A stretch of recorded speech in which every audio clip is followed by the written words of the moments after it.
好，大家好啊！呢邊係 iClass 嗰邊同事啦，咁我係 Bonnie 嘅。咁今次我哋都會由翻呢個係成員講座啦，課翻係富達嘅成員嘅。咁主要都講解翻我哋嘅平台點樣去做翻嗰個運作啦，咁樣樣嘅。咁喺呢個會議嗰度咧，我哋都會 show 翻咧積金易一啲部分嘅功能啦，咁都有啲 demo screen 俾大家睇翻嘅。咁但係因為平台咧不定時都會有一啲優化㗎，咁所以咧呢一啲嘅截圖咧就唔係一個最終版本嚟嘅，去到你實際操作嘅時候都會有機會有所調整咁樣樣啦。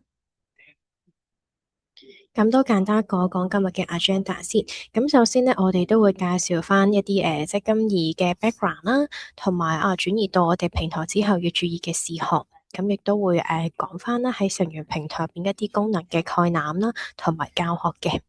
亦都會同大家講翻啦，有啲咩嘅支援俾大家啦，同埋會有翻 Q&A 嘅環節嘅。咁去到最後，大家有任何問題想問嘅話咧，都可以留言去問翻我哋啦，我哋會解答翻大家嘅。咁首先咧，我哋都會講一講而家呢一個強積金嘅行政現況啦。咁其實全港咧係大概有1100萬嘅強積金戶口咧參與喺24個強積金計劃入邊嘅。咁用緊12個行政系統咧去做翻個管理啦。咁不論係僱主啦、成員或者中介人咧，其實都要 log in 唔同受託人嘅系統咧去做翻管理嘅。咁其實都會用到大量嘅紙張啦，同埋支票咧去做翻嗰個運作咁樣樣嘅。咁如果你話積金易平台啦，其實就係積金管理局嘅全資附屬公司嚟嘅，以非牟利嘅方式咧去做翻運作啦。咁係一個一站式處理強積金計劃行政工作嘅填字平台嚟嘅。咁目的咧，希望可以方便到僱員啦，同埋僱主咧去管理翻佢嘅強積金。咁而成立積金易咧，希望可以達到3個目的嘅，希望可以達到標準化、精簡化同埋自動化啦。咁提升翻大家嘅運作效率啦，同埋用戶體驗，亦都希望可以咧創造到一啲減費空間咧，有利翻成員嘅。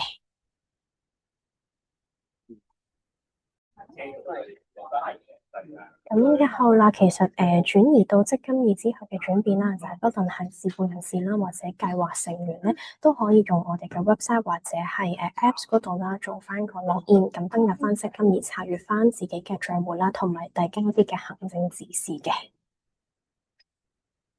咁到時候啦，嗰個運作模式會點樣樣咧？咁首先咧，可以登記咗個計劃先，或者遞交咗呢個強積金嘅戶口指示等等，跟住就註冊翻積金易啦，選擇計劃，做翻一個一站式嘅處理指示啦。而成員咧可以用翻我哋積金易平台咧，可以做翻查閲啦，同埋遞交指示嘅動作嘅。同時啦，積金易都會審核翻啦，同埋處理翻相關嘅文件，從而去完成翻呢個計劃登記同埋強積金嘅轉移嘅。希望都可以為到成員帶到一啲嘅益處啦，譬如就係一站式咁樣管理翻自己嘅強積金戶口。咁同埋咧，積金易咧只係需要註冊一次嘅啫，註冊一次咧就可以管理翻晒你所有嘅戶口咁樣樣噶啦。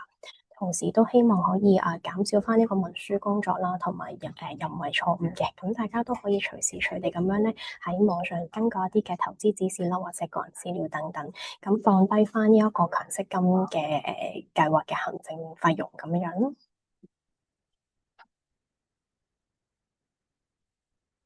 好，咁呢度咧都會同大家講解下，如果轉移之後呢一啲嘅注意事項嘅。咁如果係轉移到平台嘅時候啦，咁可以 login 翻你嘅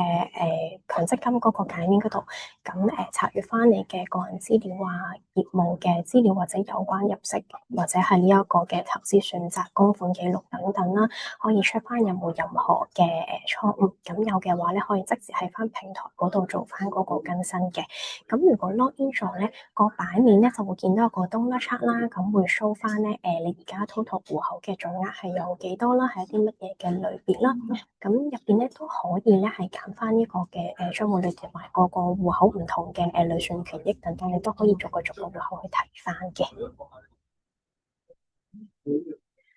咁去到呢一個版面啦，咁就佢會更加咁樣樣詳細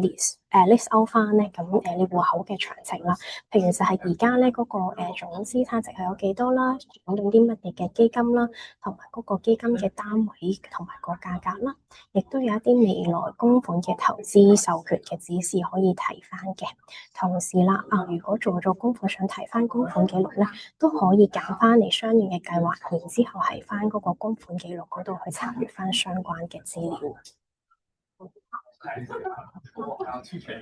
咁去到啦就話哦，如果我係想改一啲嘅個人資料啦，咁就可以去翻一個home page 嗰度，咁喺右下角咧會有翻我的帳戶嘅，咁喺翻個帳戶管理嗰度揀翻呢個強積金帳戶管理啦，揀翻你需要更改嘅嗰個戶口，然之後咧就係翻你相應嘅位置，譬如想改嗰個聯絡資料啊，或者係地址等等咧，揀翻入去做翻嗰個更新咁樣樣嘅。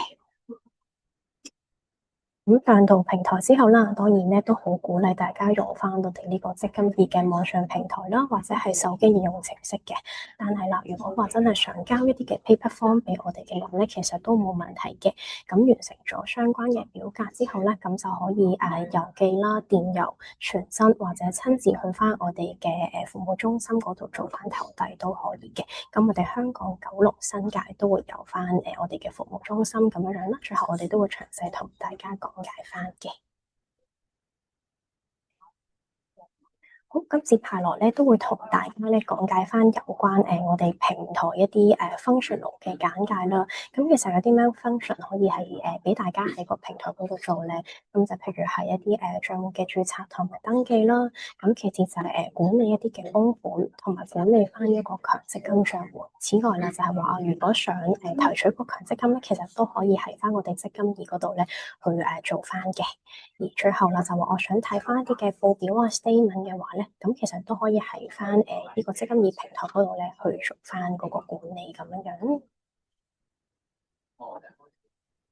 咁如果放翻係計劃成員咧主要嘅 function 嘅話咧，好似啱啱所講啦，咁就可以喺翻我哋積金易嘅網上平台啦，或者手機應用程式嗰度去做咯。咁管理晒所有嘅戶口啦，咁我哋希望都係電子化所有嘅行政程序。積金易咧，咁涵蓋咗所有嘅強積金計劃嘅行政程序嘅。咁以往咧只係用紙本遞交方式嘅話咧，咁而家網上面都可以做到嗰個遞交噶啦。咁就係如果呢一個手機啦或者 App 嗰度咧，其實都可以做到相同嘅 function。咁以便咧成員喺唔同嘅情況之下使用呢個積金易管理翻嗰個戶口咁樣樣嘅。好，接下來咧，我都會就住啱啱所講嘅 function 逐個同大家介紹翻，如果喺平台嗰度點樣去運用咁樣嘅。咁首先就係註冊積金易啦。咁呢度都有一啲嘅提示咧，想俾翻大家嘅。咁就係話啦，如果註冊積金易之前咧，咁就要確保翻咧你嘅名啦、出生日期啦、身份證號碼需要同你身份證同埋強積金受託人嘅記錄係一樣嘅。咁如果唔一樣嘅話咧，譬如係有一啲嘅空格啊，或者有啲符號或者額外嘅英文名嘅話咧，咁平台咧佢有機會會幫你建立多個嘅 eMPF ID 㗎，咁就會增加咗呢一個嘅帳戶管理嘅難度。所以如果咧發現啲資料有唔啱嘅時候咧，咁就可以填寫翻一個成員資料更改表格咧，交翻俾我哋，連同呢個嘅證明文件，咁交翻俾我哋積金易啦，或者直接去翻我哋嘅服務中心嗰度做翻個更新就已經可以啦。咁如果你話登記嘅話咧，有翻三部曲啦。咁其實咧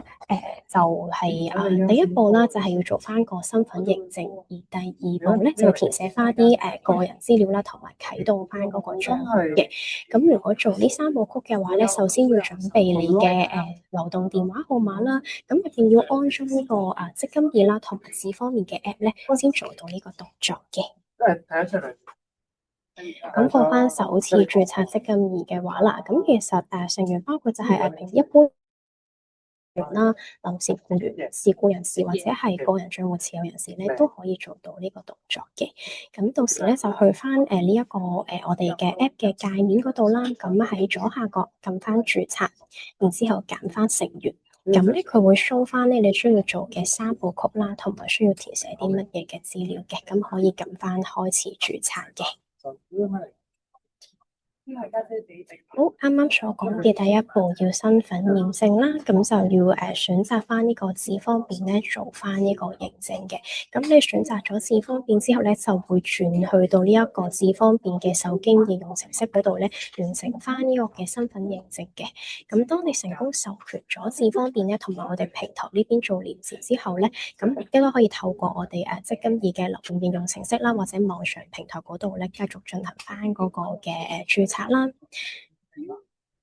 咁呢度都有啲小貼士俾大家嘅，咁就係話啦，如果以智方便咧去登記用戶，咁我哋都推介使用翻智方便做翻認證啦，因為個過程就會快捷同埋簡單一啲嘅。同埋如果智方便咧都可以作為日後一個登入我哋積金易平台嘅方法嘅。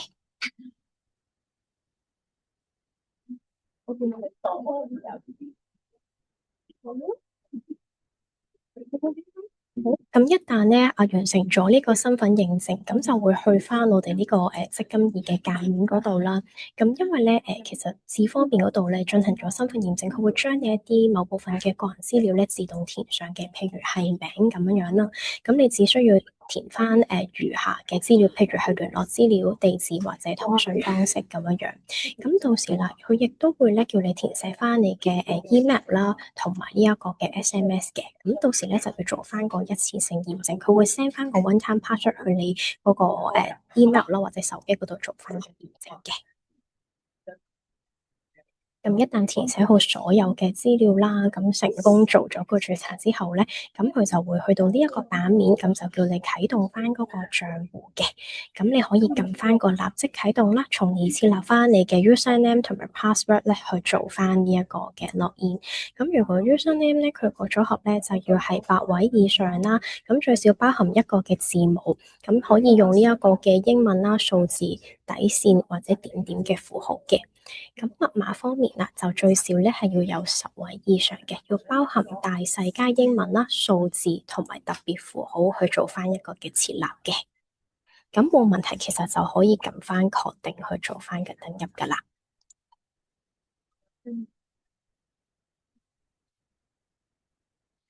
好，咁去到呢個版面set up 好句 username 同埋 password 之後咧，咁佢咧因為系統咧會 trigger 到咧你係可能有多個嘅強積金戶口啦，同埋咧以往因為上到平台嘅話會成個 scheme 嘅資料轉上嚟嘅，佢會 check 到咧，如果你嘅資料咧同而家填寫嘅資料有唔同嘅話咧，佢就會問埋你需唔需要更新，咁你可以 tick 翻相應嘅位置啦，咁做翻個 update 撳翻更新，咁就會用翻你而家輸入嘅嗰個資料咧，去做翻而家一個最 update 嗰個嘅information 咁樣樣噶啦。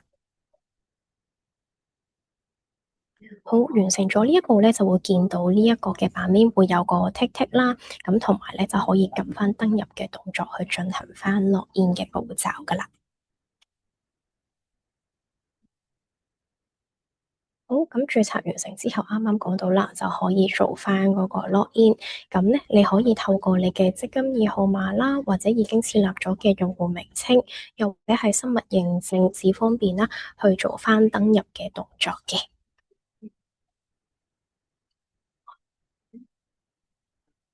好，咁去到呢個位置啦，就講翻 login 嗰個版面嘅。咁屆時咧，你可以睇翻呢個版面啦，可以選擇用呢一個嘅用戶名稱咧，或者係呢一個積金易號碼做登入。咁如果填選咗呢個用戶名稱或者積金易號碼同埋密碼之後咧，就可以撳翻登入去做翻嗰個login 嘅 procedure 啦。咁系統咧都會發送翻一個一次性嘅驗證碼咧，去你已經驗證咗嘅 email 或者手機嗰度嘅。咁如果你冇收到嗰個 one time password 嘅話咧，咁可以揀翻以短信或者電郵嘅方式重發翻俾你啦。收取完驗證碼之後咧，做翻 login 嗰個動作。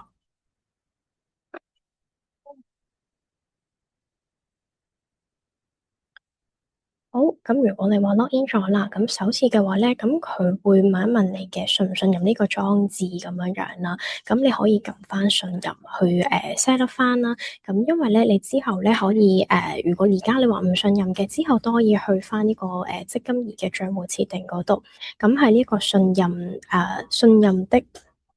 設置列表嗰度，咁可以新增翻呢一個嘅裝置為信任裝置啦。咁如果你話已經增設咗呢一個嘅流動設置做一個信任裝置嘅話咧，喺登入嘅時候咧就可以跳過咗呢一個雙重認證嘅步驟噶啦。咁假設啦，之後 login 咧唔記得咗個 username 或者 password，咁可以點樣做翻呢？咁都可以咧，喺翻嗰個登入版面嗰度咧，撳翻一個忘記用戶名稱或者忘記密碼啦，去尋找翻咧你之前 set up 咗嘅 username 同埋嗰個 password 嘅。咁你可以咧選擇以呢一個雙重認證或者智方便咧做呢一個嘅身份驗證嘅動作啦。咁如果咧你係揀咗呢個雙重認證嘅話咧，咁你要輸入翻呢個香港身份證號碼啦，或者已經登記咗嘅電郵或者手機號碼，去撳翻呢個發送一次性密碼俾你嘅。咁輸入咗已經傳送到你已經選擇咗嘅聯絡方式嘅驗證碼之後咧，咁就可以咧獲取翻你之前所set up 嘅嗰個 username 同埋 password 俾你做翻登入嘅版面咁樣噶啦。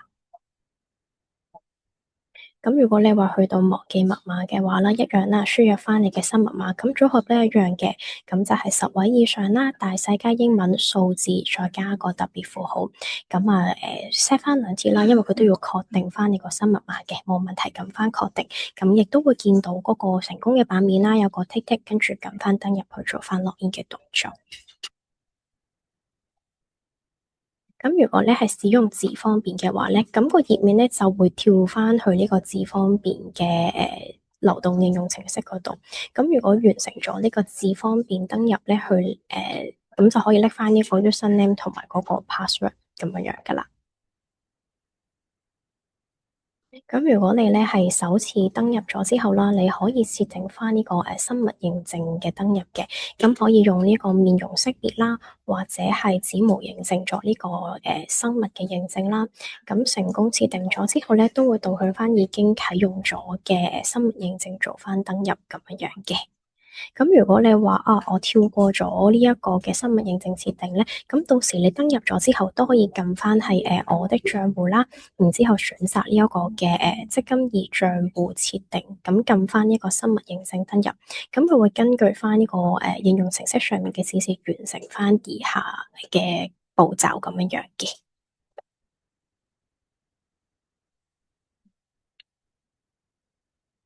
去到如果用智方便登入嘅話啦，咁如果你係選擇咗以智方便登入，咁你確定以智方便登入咁樣樣啦，然之後咧就撳翻知道了，咁就令到呢個嘅積金易嘅流動應用程式咧開啟翻嗰個智方便嘅。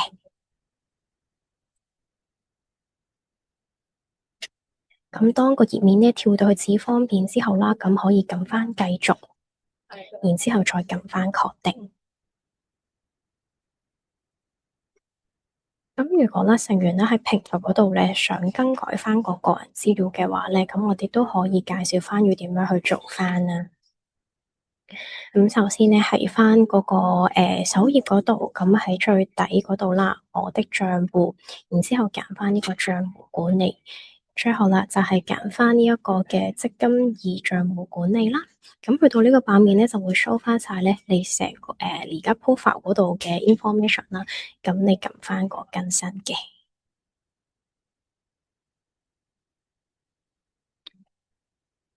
咁你輸入翻咧需要更改嘅個人資料啦，包括可以改呢一個嘅地址啊、電話或者呢個通訊語言等等啦。咁完成咗更改之後咧，撳翻儲存啦。咁資料儲存咗之後咧，佢就會用呢一個嘅電郵或者 SMS 咧發送個 one-time password 俾你哋做翻個確認嘅。咁同時啦，你都可以更改翻呢個強積金賬戶嘅資料啦，同埋選擇呢一個需要更改資料嘅戶口，然之後撳翻選擇。咁最後核對資料冇問題之後咧，就會去到呢個確認嘅頁面嗰度，可以撳翻個遞交嘅。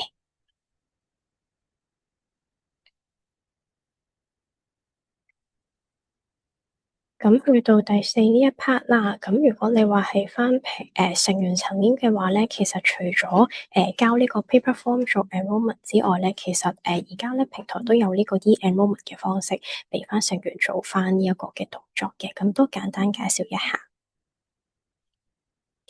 首先咧，其實僱主咧會透過我哋嘅平台啦，為你登記參加強積金計劃之後，咁我哋積金易咧就會發出翻呢個嘅電郵啦，或者短信通知你，咁去完成埋你嗰部分嘅嗰個 enrollment 嗰一 part 嘅。咁如果你係已經成功註冊咗積金易嘅話咧，可以 log in 翻積金易完成呢一個嘅登記啦。咁如果你係未成功註冊積金易嘅，咁首先你都要做咗個註冊嗰一 part 先咁樣樣嘅。咁要留意翻啦，我哋積金易咧 send 俾你嘅電郵或者短信入邊都唔會有任何嘅直接連結㗎。咁如果係有 link 嘅話咧，咁就要小心啲，咁可能係有啲詐騙嘅成分咁樣樣嘅。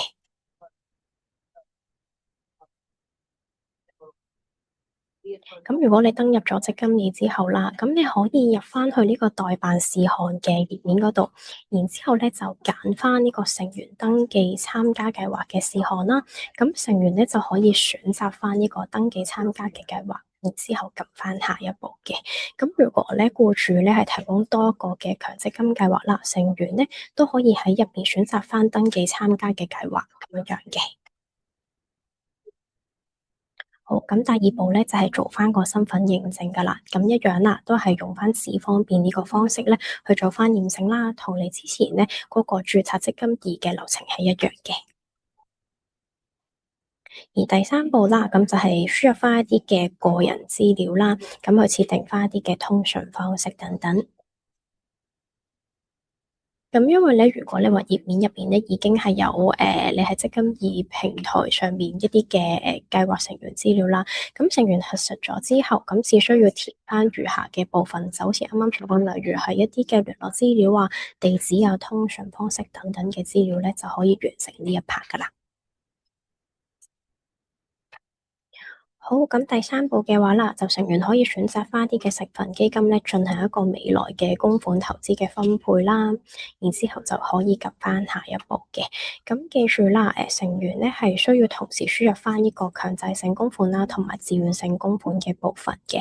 咁視乎翻個別嘅強積金計劃嘅條款啦，成員可以全數或者按比例咧選擇翻呢個預設投資計劃都可以嘅。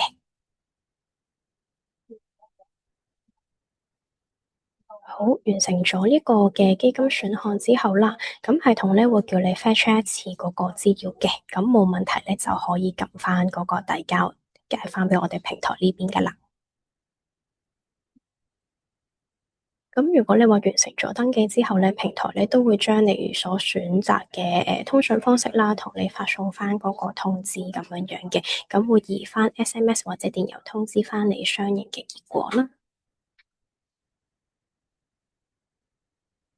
好，咁去到呢度咧都講埋啦。如果你話哦，我想做一啲嘅強積金戶口轉移啦，或者整合嘅話，咁可以喺個平台嗰度點樣去做翻呢？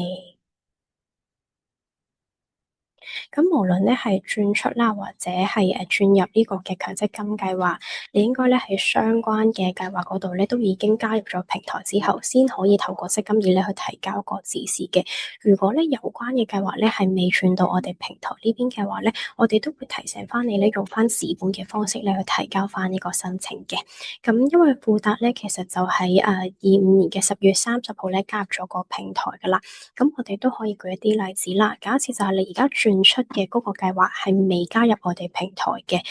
然後你係想將佢轉入富達嘅話咧，咁就記住係用紙本形式咧交翻俾積金易平台呢邊做翻嗰個申請啦。咁調翻轉啦，你話哦，其實咧我轉出同埋轉出嘅計劃已經上咗平台噶啦，咁因為富達已經上咗我哋平台啦，咁可以直接喺翻我哋平台咧用呢個網上遞交嘅方式咧做翻個轉移都已經可以啦。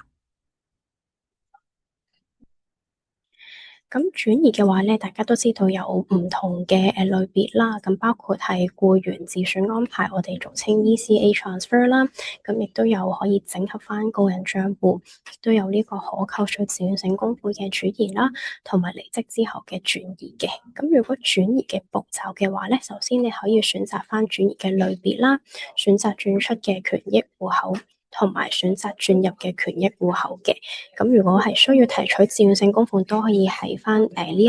第四 part 呢度去做翻嗰個提取啦，最後咧就可以成功遞交翻個申請俾我哋咁樣樣嘅。咁要留意翻咧，就係如果成員咧喺呢一個轉入計劃咧係未登記嘅話咧，成員都需要首先開立咗呢個新嘅計劃嘅強積金戶口咧，先可以做到轉移強積金呢一 part 咁樣樣嘅。咁如果咧喺個界面嗰度咧，點樣去做翻個轉移嘅動作咧？首先第一 part 咧就係要選擇翻轉移嘅類別啦，咁可以撳翻我的強積金，咁就前往翻一個轉移強積金嘅頁面，然之後選擇翻呢個轉移類別啦。咁包括啱啱所講咧，有 ECA transfer 啊，一個可扣除自願性供款嘅轉移啦，離職後嘅轉移同埋整合個人帳戶咁樣樣嘅。咁我哋之後咧會以呢個整合個人帳戶咧作一個 example 嘅。咁呢度咧，我哋都想睇一睇啦，就係話如果啦成員啦所屬嘅強積金公司行政咧已經轉移去我哋平台之後咧，計劃成員咧日後都可以喺處理強積金個人帳戶合併嘅時候咧，如果有需要填寫表格去處理咧，都記住喺個表格上面填翻個成員帳戶號碼，而呢個帳戶號碼咧，記住係要填翻一個新嘅成員帳戶號碼嘅。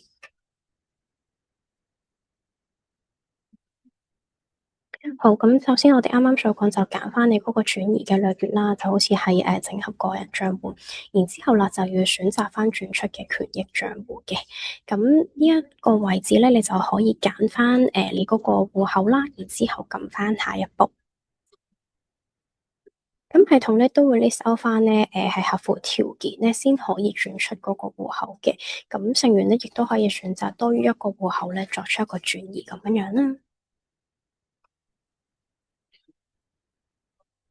咁去到呢個位置，見到你嘅計劃下邊咧係有一個找不到所需戶口嘅。咁呢個位置係咩咧？就係話如果成員咧喺尋找戶口嘅時候咧，咁發現到其實可能係嗰個計劃咧未過到去我哋平台嗰邊嘅，咁你可以撳翻呢個 button 啦，咁你咧就會轉移到我哋下載表格嘅嗰個界面嗰度，咁就可以 download 翻呢嗰個表格咧去做翻嗰個嘅轉移步驟嘅。咁如果轉入嘅計劃咧已經過到去我哋呢個積金易平台嗰度，而轉出呢個強積金計劃咧係未過到我哋呢一個積金易平台嗰度咧，就記住將呢個表格咧交翻俾我哋積金易平台呢邊做翻嗰個處理。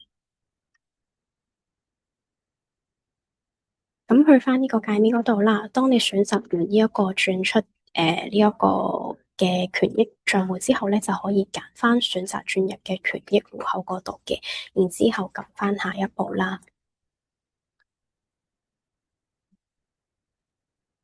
咁一樣啦，都係會叫你 fetch 出咗嗰個資料先，咁冇問題咧，可以撳遞交。遞交完之後咧，佢就會有翻一個 T&C 嘅，即係條款及細則。咁你詳閱冇問題之後撳接受，咁就已經可以成功做到嗰個轉移啦，同埋整合嘅動作嘅。咁如果上到平台嘅話咧，係想做一啲嘅基金轉換啦，或者係更改一個嘅投資選項嘅話咧，要點樣做翻咧？咁我哋都會講解翻。咁如果轉移去佢哋平台之後，嗰個嘅供款類別嘅話啦，咁喺轉移計劃前咧，應該有分一個叫做強積金嘅強制性嘅供款啦，同埋自願性嘅供款嘅。咁計劃轉移咗之後咧，就會細分翻分別係有僱主僱員嘅強制性供款啦，同埋僱主僱員嘅自願性供款嘅。咁如果喺呢個計劃轉移之後啦，成員咧都可以就住呢個僱主嘅強制性供款、成員嘅強制性供款，甚至係呢個僱主嘅自願性供款同埋成員嘅自願性供款咧，分別作出唔同一個嘅投資選項嘅。咁為翻唔同嘅強積金戶口咧，都作出相同或者唔同嘅投資配對都可以啦。咁去到入邊啦，咁其實咧你可以啦，做翻一個叫做更改現有戶口結餘嘅投資組合啦。咁屆時咧就可以撳翻你需要嘅嗰個計劃啦，同埋戶口。然之後咧就選擇翻一個係基金轉換或者係重組呢個投資組合。然之後揀翻你想轉入嘅基金嘅。咁如果係更改未來供款嘅投資組合嘅話咧，亦都係啦，咁就可以揀翻你嗰個計劃或者帳戶啦。然之後選擇係更改未來供款嘅投資組合咁樣樣嘅。咁如果係更改現有嘅嗰個帳戶結餘同嘅投資組合嘅話咧，咁除咗呢個係基金轉換之外咧，積金易平台咧都提供呢個重新調整嘅指示㗎。根據翻新嘅基金配對指示啦，咁就改變翻而家現有嘅呢個強積金投資組合嘅。咁首先係根據翻指示贖回現有部分嘅強積金啦，然之後重新投資，以達至咧要求呢一個嘅基金比例。基金分配嘅比例嘅，咁呢個方法啦，可以透過改變呢個基金嘅比重啦，重新去投資翻嗰個組合。咁首先都講咗咧，如果係基金轉換嗰 part 先，咁成員咧就需要提供呢一個賣出啦同埋買入嘅指示嘅。咁假設啦，而家基金 A 嗰度我係想賣出30%，咁買落基金 B 嗰度嘅，咁就佢會以你呢個賣出所有嘅款項全數咁樣買入翻啦。咁如果你話我係想做呢個重新調整嘅指示嘅，咁成員咧只需要提供翻你期望嘅嗰個基金組合比例，譬如就係話我有兩隻心水基金嘅，咁基金 A 咧我係想擺20%，基金 B 係擺80%，咁你去輸入翻個系統嗰度啦，咁系統咧就會計算翻你需要呢一個賣出啦同埋買入嘅資產數目，以協助翻咧成員去達至翻呢個理想嘅組合比例咁樣樣嘅，咁就都要留意翻啦，我哋咧嗰個截止時間嘅，咁就係每一日嘅4點鐘咧會做嗰個截止，咁如果4點之前啦俾指示我哋嘅話咧，會用翻當日嘅基金價格啦去做翻個買賣啦，咁如果係4點之後嘅話咧，就會用下一個工作天嘅基金價格去做翻買賣嘅。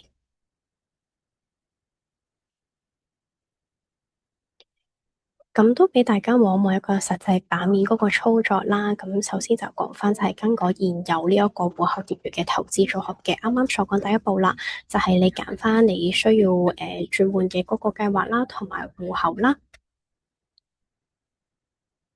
然之後咧就揀翻呢個投資。咁然之後去到呢一個基金轉換同埋重組投資組合嘅界面，咁選擇翻個帳戶啦，撳翻下一步。而第二步啦，就係做一啲基金轉換啦，同埋重組組合嗰個 step，咁要點樣做咧？咁首先啦，你就揀翻嗰個基金轉換啦，揀翻嗰個嘅基金先，然之後咧係適用嘅供款類別下邊輸入翻現有嘅基金轉出同埋轉入嘅比例，完成咗之後咧就撳翻下一步嘅。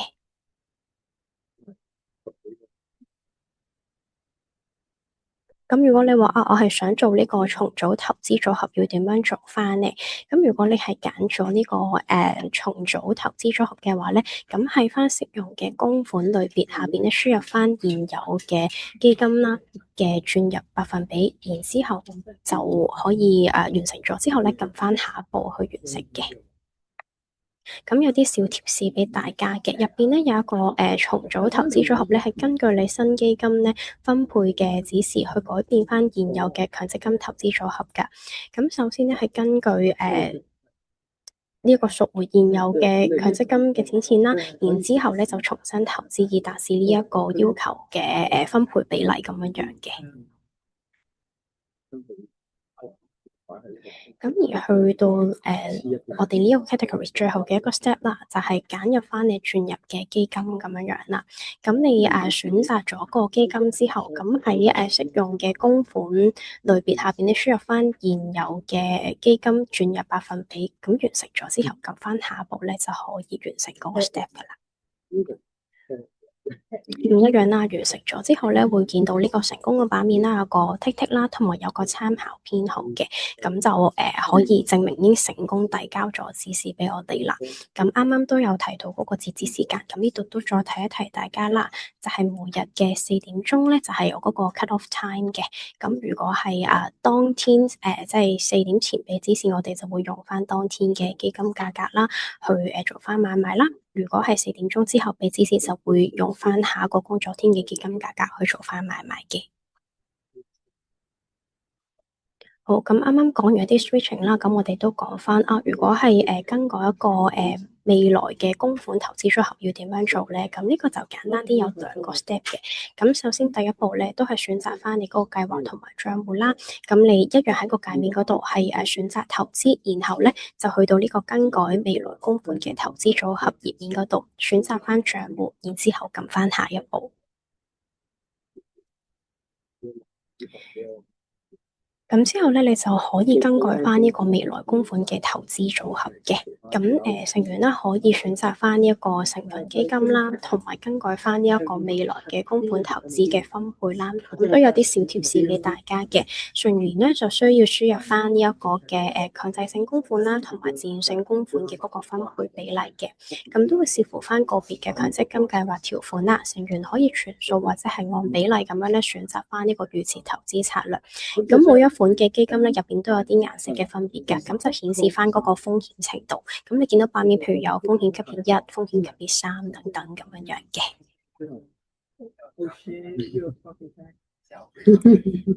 咁你完成咗之後啦，可以核對翻呢個未來嘅供款投資分配。如果冇問題嘅話咧，就可以撳翻遞交。咁如果成功更改咗指示之後啦，頁面咧都會見到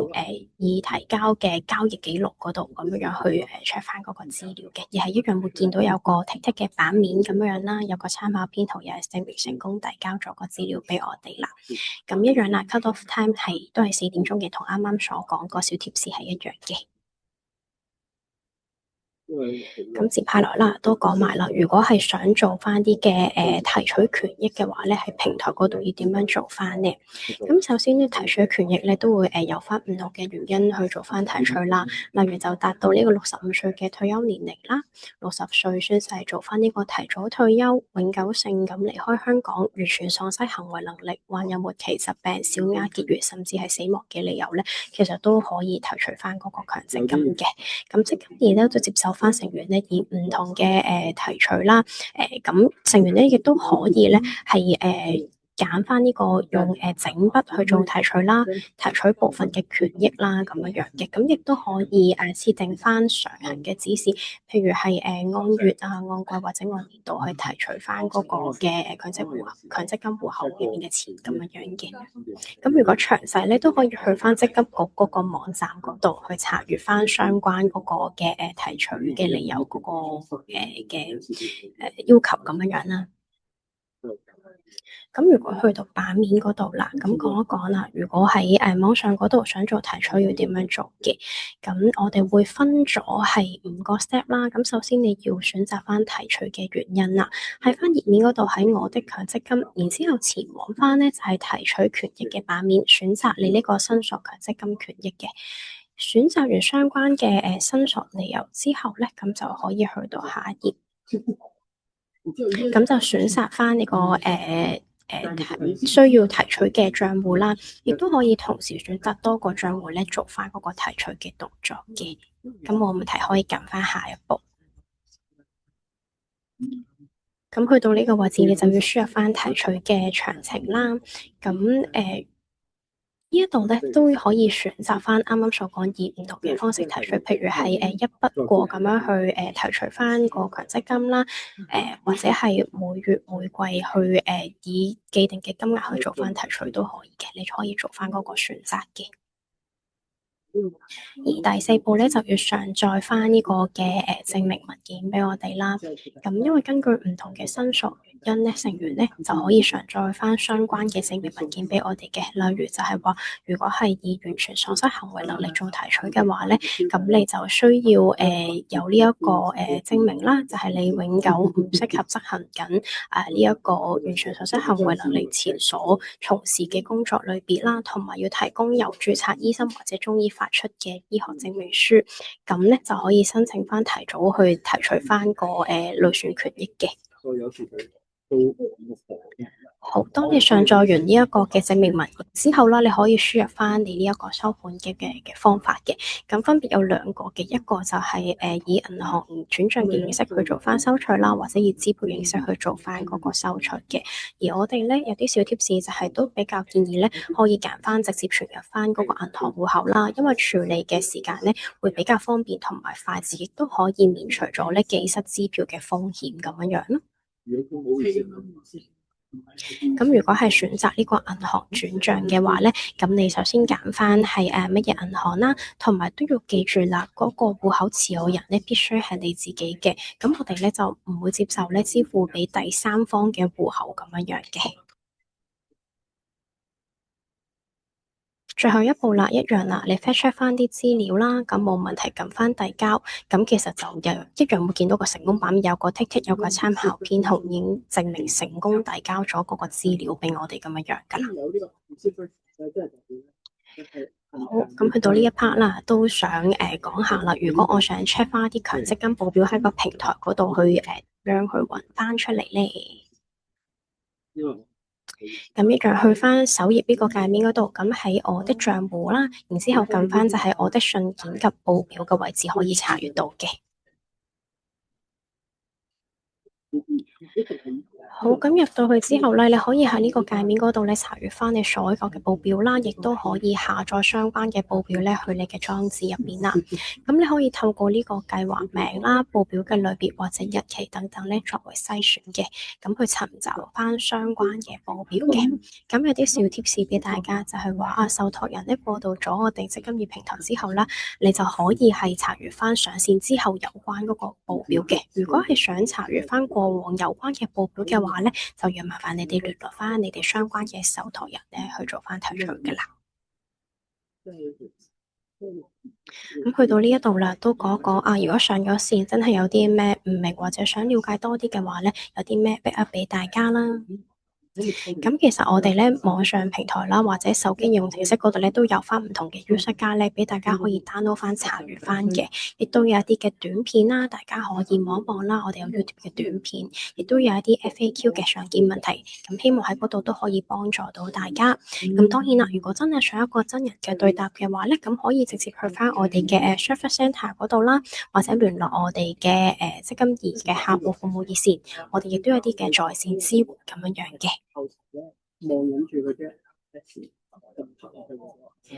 咁呢啲都係show 翻啦，啱啱所講一啲user guide啦，同埋短片，咁佢 exactly 真係 step by step 教你如果你想做註冊要點樣做翻，佢都會係手把手咁樣跟住版面，你可以去睇翻啦。咁去到呢個位都俾多少少 information 大家啦。如果真係致電我哋熱線嘅話咧，可以致電翻1832622啦。咁就星期一至五9點去到7點，星期六咧就係9點去到1點鐘咧都會有人接聽嘅。如果任何係電郵嘅查詢嘅話咧，都可以 send 翻去我哋 enquiry@support.emgf.org.hk 嘅呢個電郵嗰度啦。同時都會以電郵形式覆翻大家。傳真號碼就係3197282988嘅。而啱啱所講咧，我哋服務中心咧，香港、九龍、新界都有嘅。咁其實就分別就喺我哋灣仔啦、尖沙咀同埋呢一個嘅荃灣啦。而開放時間咧就係星期一至五9點鐘去到6點，星期六咧就係9點去到1點鐘嘅。咁呢個位置咧，可能就要交翻俾Connie 嗰度去做翻個補充啦。唔該晒。好，唔該晒 Bonnie 嘅講解啊。咁隨住富達強積金已經加入咗積金易平台啦。咁請各位成員咧繼續使用翻積金易平台，或者透過積金易所提供嘅途徑咧去管理翻自己嘅戶口。咁富達咧仍然會繼續提供我哋 Smart Retire 嘅手機應用程式啦，同埋成員網上邊嘅服務，俾成員咧可以查翻自己戶口嘅結餘、持有基金單位嘅數量啦，同埋其他網上邊嘅功能嘅。咁我哋亦都會繼續提供富達投資熱線，但係咧關於強積金嘅行政指令咧，就必須要透過積金易嘅平台所提供嘅渠道咧去提交翻啦。咁以下落嚟咧，我哋都去到最後一個環節，就係問答環節啦。咁我哋都會邀請翻 Bonnie 咧，為我哋解答翻啦。咁首先係第一題嘅。咁有成員問咧，就係 mark 咗呢一啲 regular 嘅 employee 啦，即係一般僱員嘅戶口咧，係咪可以動用咧？意思即係話一般僱員係想做翻註冊，定係點樣樣去處理翻啊？呢個咧就成員就冇特別講嘅，我估佢應該係想問翻係咪可以做一啲投資轉換啊，或者係咪可以即係睇到個戶口情況？哦，咁呢個係絕對可以嘅。一般僱員咧係可以用晒啱啱所介紹嘅 function 啦，咁都可以做翻啲譬如基金轉換啊，check 翻啲供款記錄啊，或者係睇翻報表等等嘅 function 都得嘅。好，唔該。咁另外咧就係咪一定要裝置方便先至可以註冊咧？同埋如果冇智方便嘅話，有冇其他認證嘅方法咧？如果以暫時嚟講咧，就真係得智方面嘅方式咧做翻嗰個身份認證，因為咧以往咧其實有呢個用身份證啦去 scan 翻做翻嗰個嘅身份驗證嘅，但係暫時就停止咗。咁如果你話幾時會有翻咧，都有待平台嗰度做翻嗰個通知。但係如果你話而家暫時嚟講，就真係只可以用智方便嘅方式去做翻身份驗證呢一 part 咯，係唔該。好，唔該。咁另外咧就而家身處喺海外啦，咁 PayStore 嘅 EMPF 咧就話呢一個唔 available 啦。咁佢可以點樣做？如果暫時咧喺 Play Store 嗰度即係揾唔到我哋嘅 app 嘅話咧，咁其實都可以去翻我哋 website 嗰度啊。其實 website 嗰度咧都應該可以做到呢一個嘅login 嗰個動作嘅。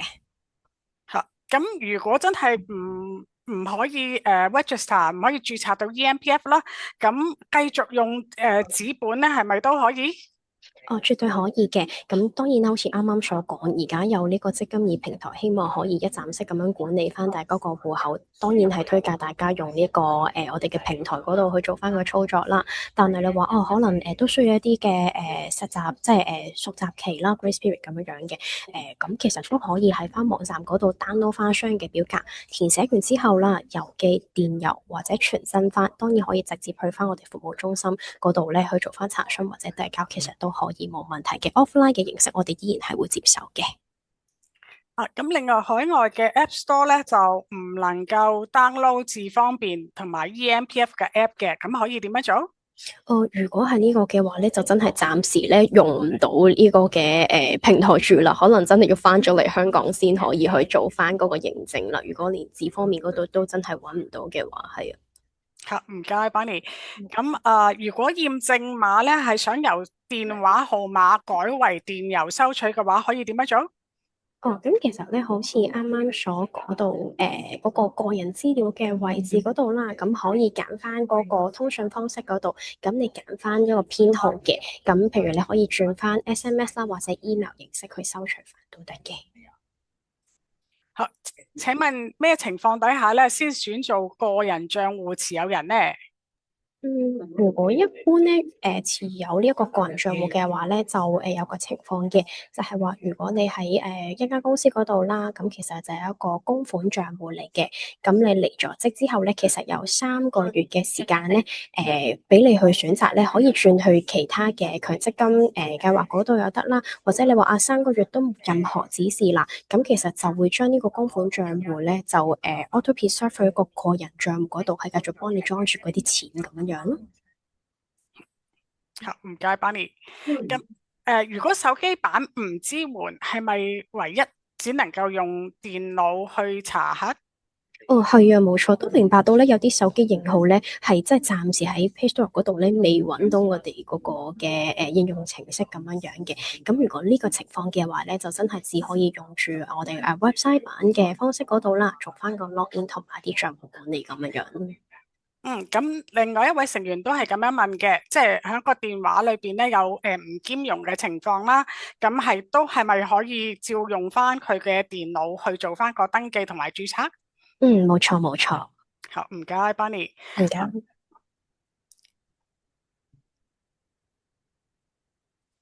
好，咁一直咧都有公開一個強積金戶口賬戶 A，但係咧喺積金易嘅平台上邊咧就揾唔到呢個戶口 A，可以點樣做咧？即係意思係已經有一個嘅供款賬戶，但係喺平台嗰度揾唔到，係咪啊？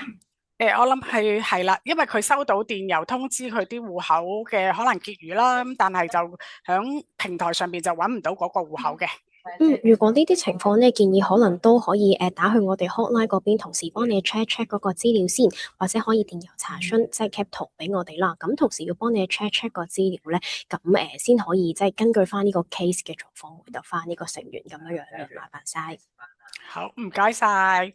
可唔可以唔用生物去驗證咧？哦，可以嘅，呢個冇問題嘅。好似啱啱所講啦，你而家登入呢刻咧，唔做生物驗證先冇問題嘅，亦都你話之後都唔想用都冇問題。但係如果你話日後我而家唔 set，之後想再 set 翻個生物驗證咧，就喺翻啱啱所講嘅頁面嗰度咧 set 翻個生物驗證咁樣啦。呢個就唔係 must 嘅，係啦。好，唔該。嗯。唔用智能電話去登記咧，去辦事處可唔可以做到登記咧？哦，可以嘅，因為辦事處同事咧，其實佢都會即係真人咁樣樣啦，幫你驗證嗰個身份啦。只要你帶身份證上去咧，咁佢都可以幫你開通翻嗰個戶口嘅。好，唔該。咁都有問咧，可唔可以分享多一次咧吓嗰個轉移去另外一個強積金服務供應商嘅步驟？哦，OK，咁呢個我哋就要去翻嗰個 PowerPoint 嗰度先，咁可能要稍等一陣啦，唔該。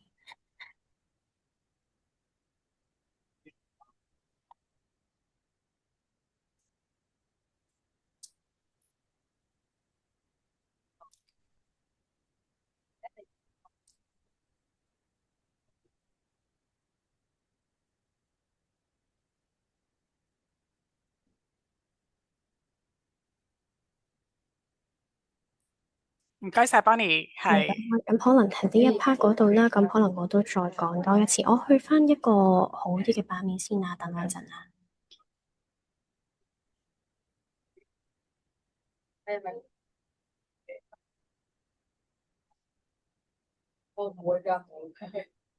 好，咁我可能就直接喺 step 呢度去講多一次啦。咁因為啱啱我哋都講過，就係以一個整合個人帳戶咧，先做到嗰個嘅示範咁樣嘅。咁如果你話真係轉移，啱啱成員好似係問轉移個成個戶口嘅計劃係咪啊？咁我諗佢應該直接唔係講緊我哋 PowerPoint 所講呢一個係成員 ECA transfer 或者整合個人帳戶。Sorry，Connie，可唔可以幫我睇一睇多次嗰個 Q&A？哦，佢係想要分享翻個 step 去 transfer 去另外一個 MPF 嘅 provider 嘅，即係轉另一個計劃咁樣嘅。OK，咁我如果係轉計劃嘅話咧，就應該係呢一個嘅。咁呢個成員咧都可以留意翻啦。咁因為有啲嘅計劃咧，其實係未上到去我哋平台嗰度嘅。咁如果你話啊，你轉出同埋轉入嗰兩個計劃咧，其實已經加咗平台，咁做法都有一啲嘅唔同啦。咁假設啦，首先就係話，如果你而家轉出嘅嗰個計劃，即係一個計劃 A 啦，咁佢本身係未加入去我哋平台嘅話啦，咁而你轉入嘅計劃，即係將佢轉入去富達嘅計劃嗰度嘅話咧，咁其實咧可以移翻一個紙本形式咧，交翻去我哋平台呢邊做翻嗰個申請嘅。咁但係調翻轉，如果你話哦，其實兩個計劃即係因為富達已經上咗線啦，咁你轉出嘅計劃都已經係加入咗我哋平台嘅，咁成員就可以直接去翻我哋嗰個平台嗰度，直接喺網上面嗰度提交咯。但係因為你啱啱 PowerPoint 咧，佢冇好詳細咁樣講到咧，就係計劃轉移嗰個部分成員係點樣做喎。咁相關嘅話咧，都建議成員可以去翻我哋網站嗰度，應該有 user 加啦，咁可以詳細細閱翻嘅。係因為暫時呢個 PowerPoint 咧，佢冇涵蓋得咁多。如果係一個轉移計劃嘅話，應該就係得呢個 slide 啦，唔好意思啊。好，唔該，Bonnie，係。咁用電腦嚟登記係咪都可以？係啊係啊，可以嘅，可以用我哋 website 版嗰度去做翻登記都得嘅。好，唔該。咁作為一個新加入 new joiner 咧，咁已經開咗個 member 嘅 account，即係成員嘅賬戶啦。咁似乎好似係一個短暫嘅戶口啦。咁佢就想問翻啲供款係咪可以照做落呢一個戶口度嘅？嗱，呢個都要留意翻嘅。咁如果係一個 temporary 嘅戶口嘅話咧，因為咧應該係個戶口咧係未成功開會變咗一個 active 嘅帳戶㗎。咁僱主咧佢因為佢係要盡佢嘅責任啦，幫你去做供款。咁變相咧呢啲錢咧會擺咗喺你呢個 temporary 即係臨時帳戶嗰度咧 hold 起先嘅，直至到你呢一個嘅enrollment 即係呢個戶口咧真係完成咗嗰個 enrollment active 嘅狀況咧。咁先可以跟翻你嘅投資選項做翻呢一個嘅基金買賣啦，即係幫你放翻啲錢落個戶口嗰度。咁所以呢個情況嘅話咧，其實你都要留意翻enrollment 嗰度其實係爭啲咩咧，都可以同翻僱主或者係同翻我哋呢邊咧去做翻個跟進，盡快完成咗嗰個 enrollment 先 complete 咗個 enrollment，咁先可以幫你去買到貨咁樣樣。好，唔該，Bonnie。唔該。係，如果冇成員冇註冊到 EMPF 啦，但係佢又想更改一啲投資基金嗰個組合，係咪都可以用紙本去做申請？係嘅，冇問題嘅。咁如果你話成員咧真係未註冊嗰個 EMPF 喎，咁我又想改，咁其實真係只可以用 offline 嘅形式去改翻你嗰個嘅投資咯。咁其實網上面咧都會有翻一個嘅基金轉換嘅 form 啦，咁俾成員去做翻參考嘅。咁當然啦，你話我想親自上辦事處嗰度做辦理，咁同時都一樣可以教你去填翻 form，做翻個 offline 嘅 submission 去做翻嗰個更改基金咁樣嘅。好，唔該，Bonnie。係咁想知道咧，本身已經登記咗智方便啦，亦都有 EMPF 嘅平台戶口啦，咁亦都會有兩個。即係 A 同埋 B 嘅強積金戶口，A 係現職戶口啦，B 係個人帳戶。咁 A 除咗僱員強制性供款之外咧，亦都有自願性供款嘅，亦都有啲整合咗過往嘅供款嘅整合啦。咁而家就想將現職嗰個轉走嘅，咁請問轉走係咪淨係可以轉僱員強制性同埋過往嗰啲嘅供款，而自願性供款方面係咪唔能夠轉走咧？咁呢一個咧係應該係成員都想問翻有關於 ECA transfer 嘅嗰個部分嘅。咁暫時條例嚟講咧，應該 ECA transfer 咧就係一年只可以轉一次嘅啫。而你話入邊咧一啲嘅強制性供款部分啦，當然咧只可以轉走成員嗰一 part 嘅錢啦。咁如果你戶口入邊係有一啲嘅自願性供款，咁呢個就要提翻咧本身嗰個employer 會唔會有一啲嘅規定？咁就係話而家你在職咧嗰個自願性供款可唔可以轉走？咁呢個就其實要睇翻 employer 本身有冇 set 到呢一條 rules 咁樣。咁呢個可以問一問個僱主嘅，係啦。好，唔該。另外咧，有 partially pay 嘅 contribution 出現咗，係咪有問題啊？如果 partially pay 嘅話咧，就有機會個 contribution 咧係未成功係處理完成嘅。正常如果係個 contribution 咧係settle 好晒咧，佢會出現 fully pay 嘅 status 嘅。咁如果你話見到嗰個供款真係有問題嘅，咁當然啦，亦都可以咧聯絡翻你嘅僱主啦，問一問個情況先。咁亦都可以咧致電翻熱線啊，或者係我哋 email 嗰邊嘅同事 check 一 check 個 details 咁樣嘅，係啦。好，唔該。咁請問，如果離開咗香港冇身份證，咁但係上個月咧已經寄表格入嚟咧更新咗護照嘅資料啦，咁請問之後可以點樣登記翻 EMPF？我相信咧，如果係有啲嘅成員咧，係未有呢個香港身份證去即係做翻嗰個註冊嘅。但係如果而家平台咧或者智方，因為佢只可以用智方面做身份認證啊嘛，變相咧就應該係一定要用香港身份證咧，其實先可以做到嗰個EMPF 平台嗰個 login 嗰個動作咯。咁我相信可能真係要攞到身份證嘅時候咧，先可以去登記翻呢個EMPF 嘅平台，咁先可以用翻我哋平台去做翻嗰個管理咁樣樣咯，係啊。好，明白。咁呢一度咧就成員都有問翻咧，有香港身份證啦，同埋香港嘅聯絡電話，已經開咗個戶口響積金易嘅平台，咁就但係咧佢睇翻咧就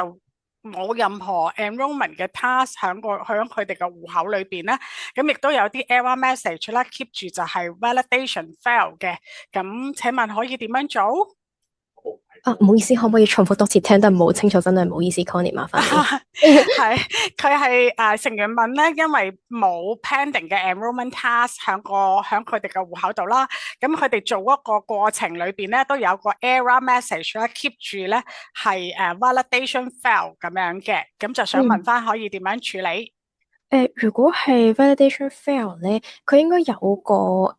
掣下邊，譬如係知道了咁樣樣嘅，咁你撳翻個掣，睇下佢可唔可以去翻個正常嘅版面先。如果你話啊都真係唔得咧，佢係咁彈呢個版面咧，呢個都建議可以聯絡翻熱線或者係cap 咗個圖啦，去我哋 email 嗰邊，同時要 check 翻會唔會係啲咩 technical issue 或者係啲咩棘住咗，而係咁彈呢個版面啊。呢個就真係要再幫你去 check 翻 case by case 咁去處理翻，係啊。唔該晒。嗯。另外咧就係65歲啦，請問咧點樣可以提取全部嘅強積金咧？係咪要去到貴公司去辦理？地址又喺邊咧？哦，OK，如果地址咧都可以 show 翻呢張 slide 俾大家嘅。啱啱所講啦，就係我哋香港九龍新界都有翻服務中心嘅，咁成員可以就翻佢嘅方便啦，直接去翻服務中心嗰度去辦理就可以啦。咁當然啦，你話啊做提取嘅話咧，除咗去 service centre 之外，咁都可以係即係填完個資料啦，咁就可以郵寄電郵或者傳真嗰套文件俾我哋啦，或者直接喺翻嗰個手機應用程式或者 website 嗰度咧去交翻。做翻個 submission，做翻提取，其實都可以嘅。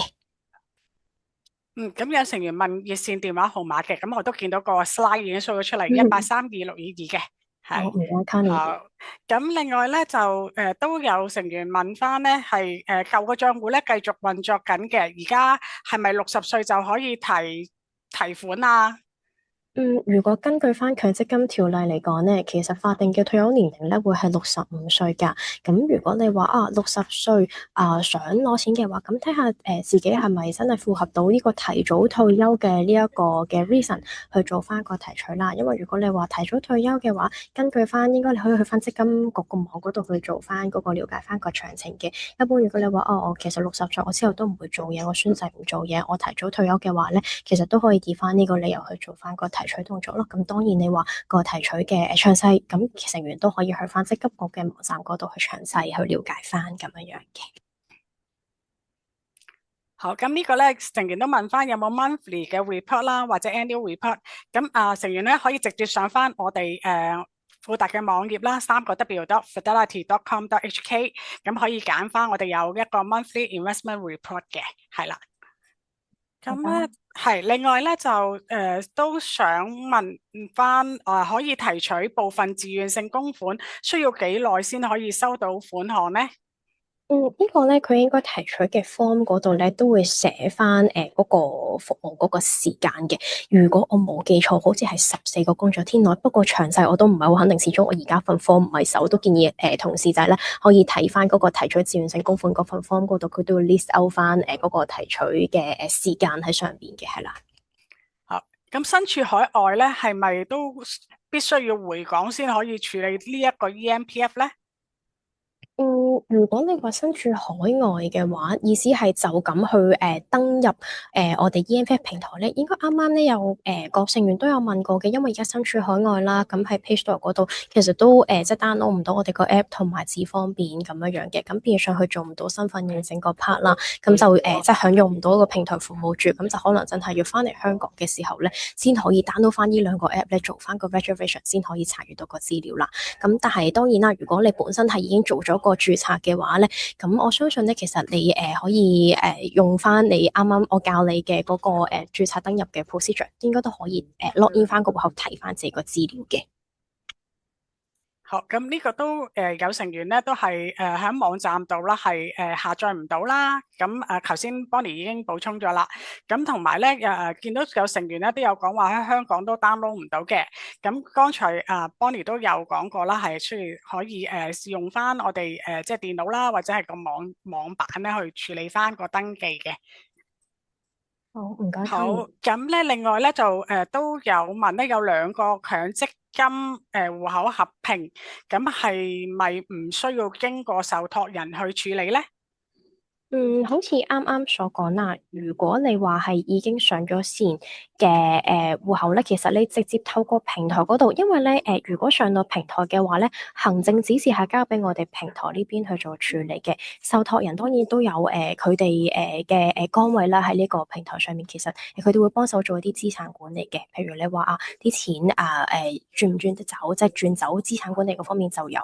即係受託人嗰邊去幫手去處理翻咁樣樣咯。但係你行政指示嚟講，其實就交翻俾我哋平台呢邊嘅。咁如果有需要嘅話，Connie 都可以喺呢個位都幫我補充下嘅。如果受託人個角色方面係啦。